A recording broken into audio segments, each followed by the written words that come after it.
Depuis quelque temps, la guerre en Ukraine impacte fortement notre économie physique, mais aussi notre économie numérique. Dans cette vidéo, nous allons voir son impact sur le commerce en ligne et principalement la vente avec Amazon FBA. Nous allons parler de son influence sur les secteurs d'activité tels que l'énergie, le transport, mais aussi les coûts de votre marchandise. Et plus important, nous allons voir comment tirer profit de cette crise russo-ukrainienne en tant que vendeur Amazon FBA.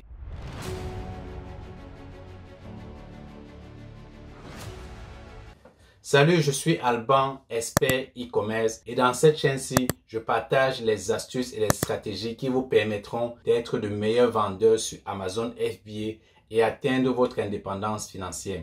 Avant d'entrer dans le vif du sujet, je vous invite à regarder sous cette vidéo dans la description. Vous allez trouver un lien pour télécharger mon e-book dans lequel je partage mes propres stratégies qui m'ont permis de faire jusqu'à 1 million de livres de chiffre d'affaires sur Amazon. Ok, je tiens à préciser dans un premier temps que je n'ai aucune connaissance poussée sur cette guerre et ses raisons, et cette vidéo n'a aucun objectif de s'étendre sur la question, ni de vous parler d'économie et encore moins de politique mondiale. C'est juste mon observation qui peut vous aider à contourner certains obstacles que vous allez rencontrer en tant que vendeur Amazon FBA et à voir comment vous pouvez transformer ces obstacles ou ces difficultés en opportunités.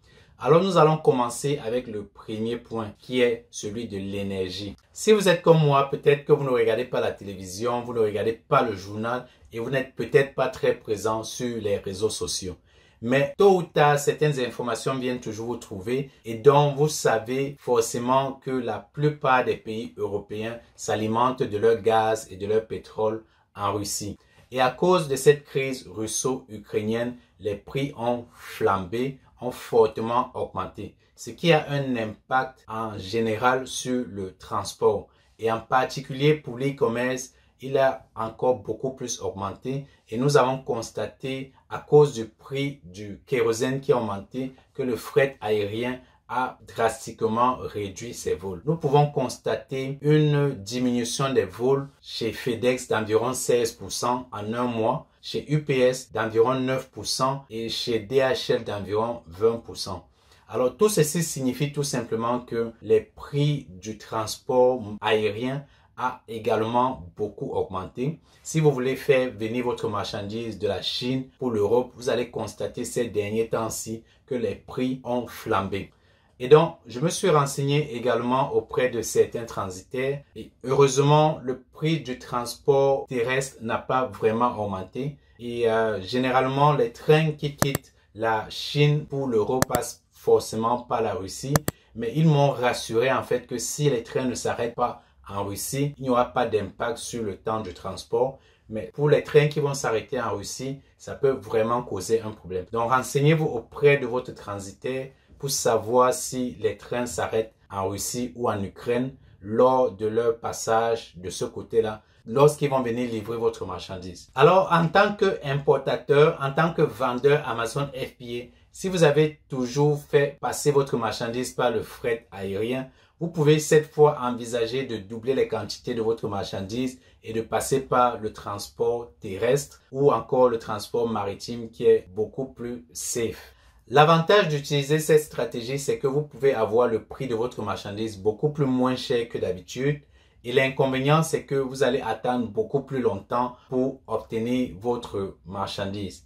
Généralement, avec le fret aérien, ça vous prend pratiquement 10 jours pour être livré, 10 à 15 jours, le cas extrême. Et avec le fret maritime, vous allez attendre entre 30 et 50 jours, le cas extrême. Donc, c'est ça, en principe, les avantages et les inconvénients que vous allez constater avec l'augmentation du prix de l'énergie qui était notre premier point. Le deuxième point que j'avais envie de toucher dans cette vidéo, c'est l'inflation des prix en magasin. Si vous faites du private label, c'est-à-dire si vous achetez principalement votre marchandise en Chine, vous y apposez votre marque avant de le vendre en Europe, soit sur Amazon ou sur toute autre plateforme. C'est exactement ce que je fais comme business en ligne.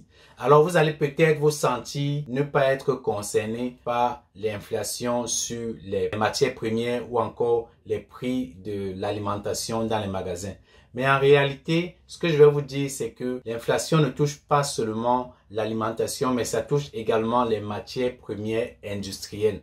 Ce qui va forcément donner une bonne raison à votre fournisseur d'augmenter également les prix de l'unité et de la production de votre marchandise. Une chose incroyable que j'ai remarquée depuis la crise du coronavirus et qui se répète également avec la crise Russie-Ukraine, c'est tout simplement le fait que lorsque les magasins commencent à se vider, les gens paniquent et achètent beaucoup plus pour ne pas être en manque. Et de cette manière, plus les magasins se vident, plus les prix deviennent chers pour les produits qu'on trouve dans les magasins. Et lorsqu'il n'y en a plus dans les magasins, les clients se retournent directement vers le shopping en ligne, ce qui peut être une conséquence positive pour les vendeurs. Dans ce cas, comment est-ce qu'on profite de la situation? C'est tout simplement d'augmenter les prix de peur de tomber rapidement en rupture de stock. Mais c'est quelque chose qui est forcément inévitable parce que tôt ou tard, vous allez toujours être en rupture de stock parce que vous allez vendre beaucoup plus vite. Alors, dites-moi dans les commentaires si vous avez également subi une augmentation de vente ces derniers temps. C'est parce que de mon côté, les ventes ont vraiment augmenté. Je veux dire à peut-être 30% de plus que la saison précédente et je vends vraiment beaucoup plus. Et pratiquement, ce que j'essaie d'éviter, c'est d'être en rupture de stock et forcément, j'aurai le même scénario que j'ai eu il y a 2 ans avec la crise du coronavirus. Parlant d'augmentation de vente, c'est mon dernier point pour cette vidéo qui concerne les opportunités à saisir. Alors, comment saisir ces opportunités lorsqu'on est vendeur Amazon FBA? J'ai constaté que depuis l'invasion de l'Ukraine par la Russie, les pays de l'Europe de l'Ouest soutiennent l'Ukraine dans cette crise en leur ouvrant grandement les portes. Il y a des associations qui se sont formées pour venir en aide à l'Ukraine. Et que faites-vous en tant que vendeur Amazon FBA? Si vous n'avez pas un business en ligne, si vous ne gagnez pas encore de l'argent sur Amazon, c'est l'occasion de sauter sur l'opportunité pour lancer votre premier produit. Vous vous rappelez lorsque les gouvernements ont commencé à imposer le port du masque pour se protéger du coronavirus, les premiers vendeurs qui se sont lancés dessus sur Amazon ont vraiment profité de cette opportunité. Et les masques faisaient partie des produits les plus vendus sur Amazon dans le monde entier. Je dirais que c'est saisir sa chance pour réussir sur Amazon. J'ai récemment fait une vidéo dans laquelle je présentais un produit simple qui pourrait contribuer émotionnellement à aider dans la crise ukrainienne. Il s'agit de la vente des drapeaux. Je ne vous en dirai pas plus. Je vous invite juste à aller regarder cette vidéo qui s'affiche ici et vous allez en prendre beaucoup plus sur le sujet. Alors, merci d'avoir regardé cette vidéo. En bonus, je vous invite à regarder également dans la description. Vous allez trouver le premier lien qui va vous donner l'opportunité de télécharger mon e-book pour voir mes stratégies qui m'ont permis de faire jusqu'à 1 million de livres de chiffre d'affaires sur Amazon. Mais il y a également un deuxième lien avec lequel vous pouvez prendre une session gratuite de coaching si vous envisagez vous lancer sur Amazon et saisir cette opportunité-ci. Avant de partir, si vous avez aimé la vidéo, n'oubliez pas de la liker et d'activer la cloche de notification. Mais avant ça, abonnez-vous également et on se retrouve dans la prochaine vidéo d'ici vendredi ou celle de dimanche. Je vous dis merci d'avoir regardé cette vidéo et je vous donne rendez-vous dans les prochaines. On est ensemble. Ciao.